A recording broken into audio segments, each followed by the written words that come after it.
pahalanya juga banyak, dosanya yang dihapuskan juga banyak, dan derajat diangkat oleh Allah juga banyak. Alhamdulillah.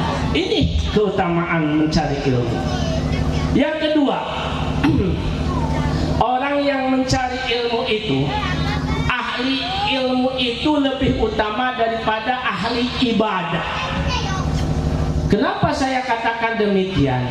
Karena orang yang berilmu itu segala sesuatunya bisa bernilai ibadah. Orang yang punya ilmu itu makan, tidur, minum bisa nilai ibadah. Tetapi orang yang beribadah belum tentu ibadahnya diterima oleh Allah. Kenapa? Karena bisa jadi ibadahnya tanpa ilmu dan sia-sia. Contoh, ada orang yang mau sholat, dia nggak pernah cari ilmu. Kebetulan empat anak ini mau sholat, tapi dia pingin banget ibadah, tapi nggak tahu ilmunya. Kata yang satu, kamu jadi imam karena kamu yang paling tua. Minta contoh sini, Mas Tolha sama Mas ini. Nah ini sama Abi sini. Ini contoh, ini contoh aja. Nah, ini yang satu jadi imam, set begitu dong. Nah di sini. Kemudian yang satu sebelah sini jadi makmum. Nah makmum di belakang. Mas Abi sini jadi, ini namanya Abi. Nah ini jadi makmum juga. Nah dia sholat tapi tidak pakai ilmu. Ini contoh saja. Allahu Akbar, dia mas sholat Allahu Akbar. Kemudian setelah itu ruku, kemudian ikut ruku. Ini ikut ruku, ini utama.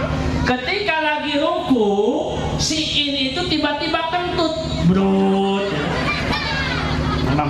Tapi Mas Pito ini dia tidak tahu kalau kentut itu membatalkan wudhu.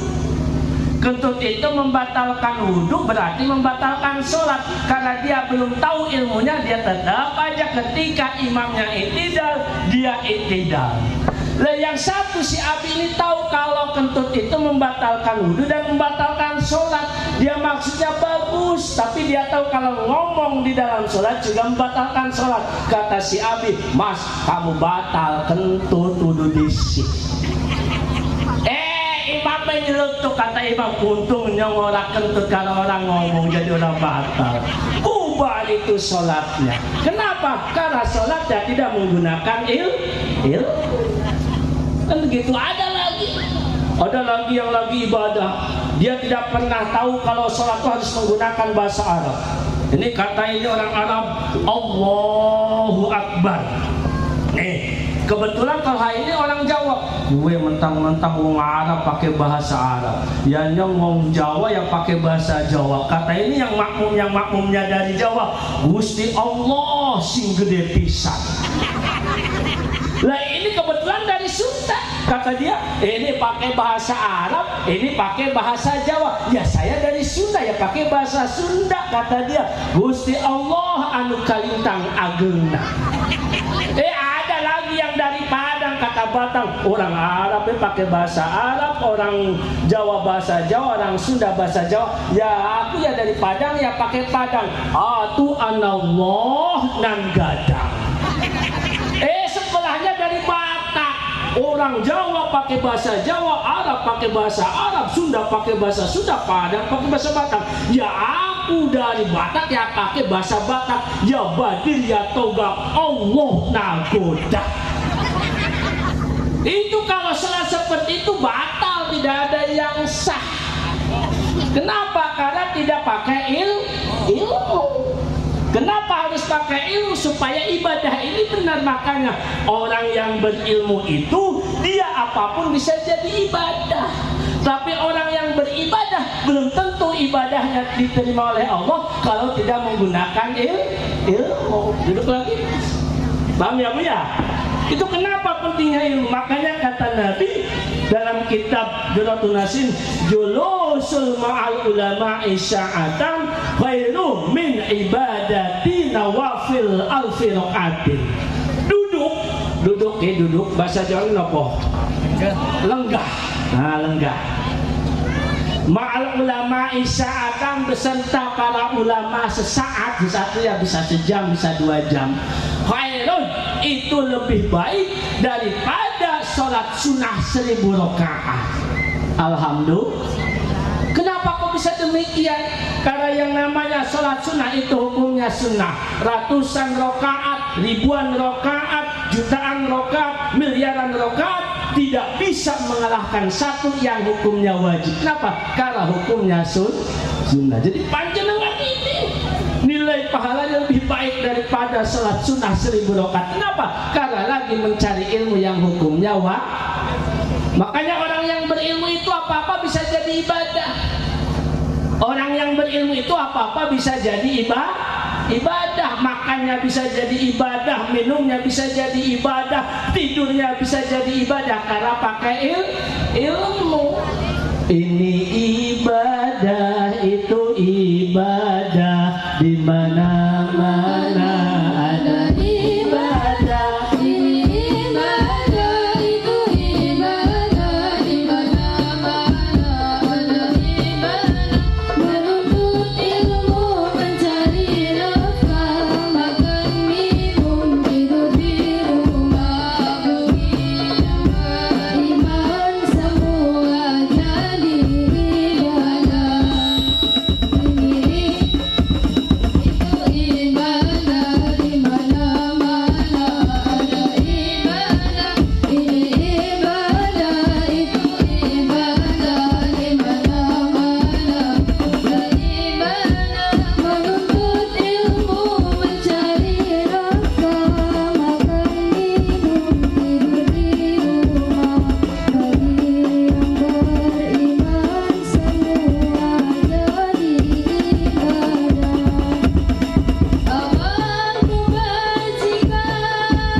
Itu bagi yang beriman dan berilmu jadi ibadah.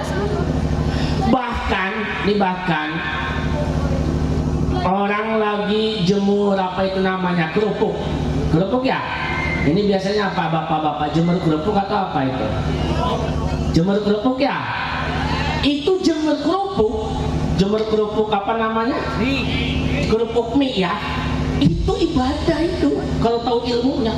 Bahkan ibadahnya lebih besar pahalanya daripada puasa sunnah 1000 tahun. Iya. Jadi ketika ada bapak-bapak apa namanya ini? Apa namanya? Jemur kerupuk mie, itu lagi ibadah itu.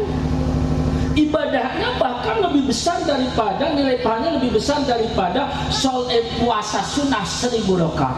Ini Pak Lebe datang ke mana? Kantor balai desa, ngetik atau nulis, ada orang yang mau daftar nikah. Itu lagi ibadah itu. Ini kalau tahu ilmunya, nilai pahala yang lebih besar daripada puasa sunnah 1000 tahun. Kenapa? Harus tahu ilmunya. Ilmunya apa? Begini, seorang suami ketika dia bekerja, niatnya dalam rangka mencari nafkah untuk istrinya, itu pahalanya sama dengan pahala wajib. Yang namanya memberikan nafkah wajib apa batal? Wajib, tidak hanya nafkah lain, nafkah batal. Namanya memberikan nafkah itu wajib. Yang namanya hukumnya wajib itu di atas sunnah. Sekali lagi, prinsipnya, kaidahnya, puluhan sunnah, ribuan sunnah, jutaan sunnah, miliaran sunnah tidak bisa mengalahkan satu yang hukumnya wajib. Maka ketika ada seorang suami yang jemur itu kerupuk, dia niatkan, saya jemur kerupuk supaya laku dijual.